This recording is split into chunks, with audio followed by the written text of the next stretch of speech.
everyone and welcome back to my channel. For today's video, magta-try tayo ng trending na soap ngayon. Itong Nabaros Bleaching Soap. Yan. And nabili ko to sa Shopee for 300 pesos.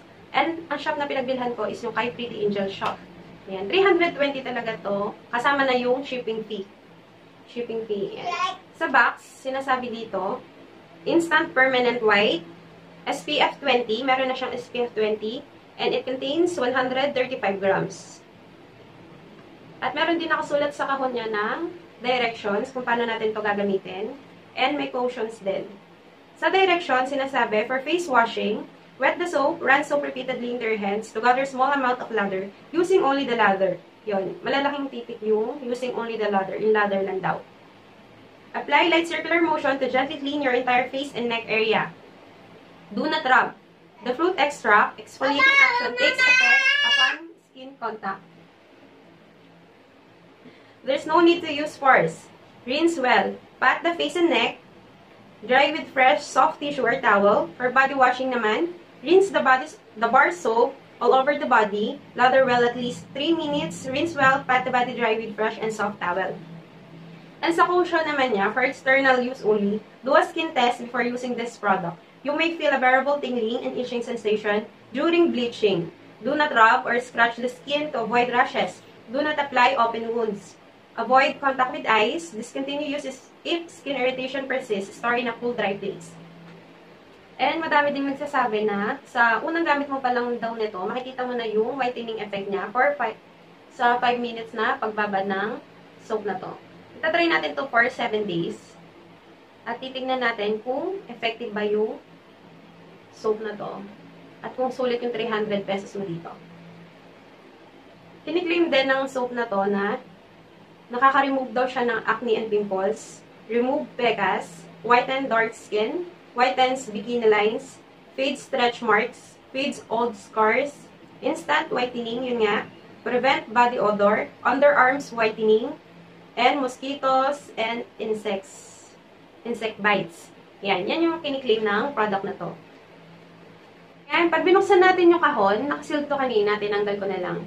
Yan, pag binuksan natin itong baliktad na kahon na to, yan, makikita natin ng mismong product, naka-plastic pa siya, nakasealed pa naman siya.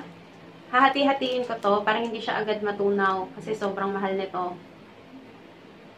And i-update ko kaya sa unang gamit ko nito, ibababad ko to sa balat ko for 5 minutes.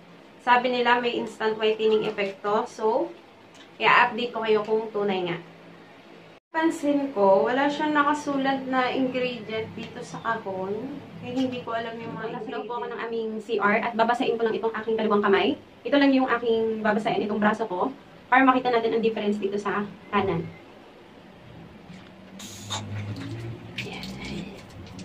Wait lang po. Ayan, papabulain natin. Hiniwa-hiwa ko na siya.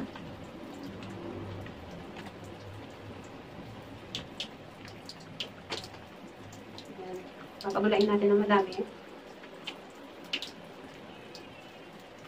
And then, saka natin ilalagay dito.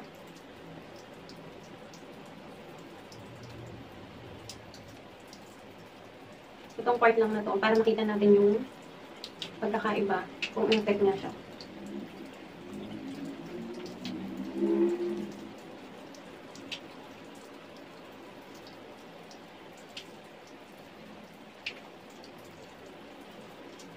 Wala talaga siyang amoy. Wait natin mag 5 minutes.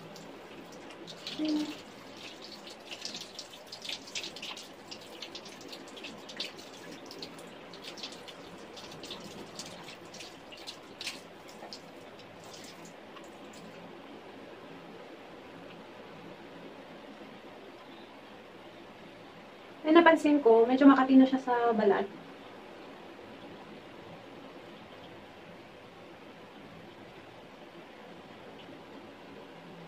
May 5 minutes na po tayo, kaya babanlawan ko na to.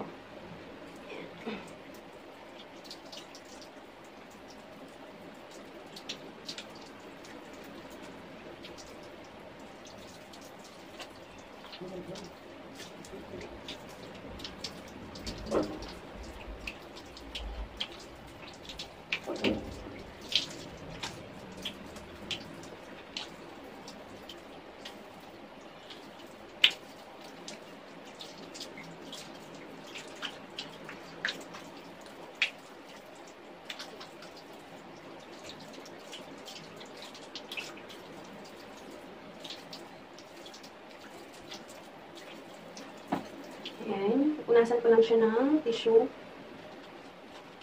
Tissue.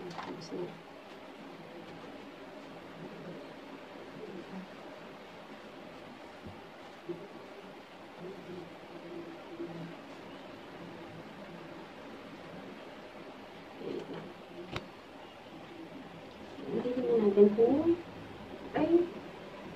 pumuti nga siya. Ayan o. Effective nga siya.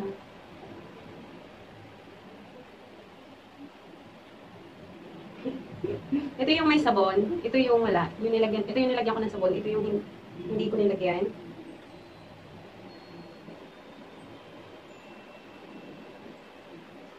At yan na nga po, meron talaga siyang instant effect. Ayan. Ito yung nilagyan ko ng sabon. Ito yung wala. May difference naman sila. Ito yung meron.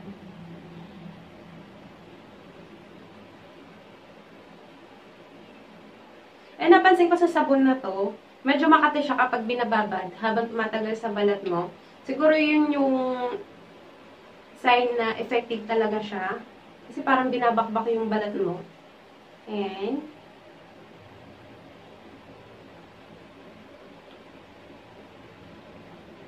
At gagamitin ko tong sabon na to for 7 days and i-update ko ulit kayo kung may nagbago ba sa balat ko.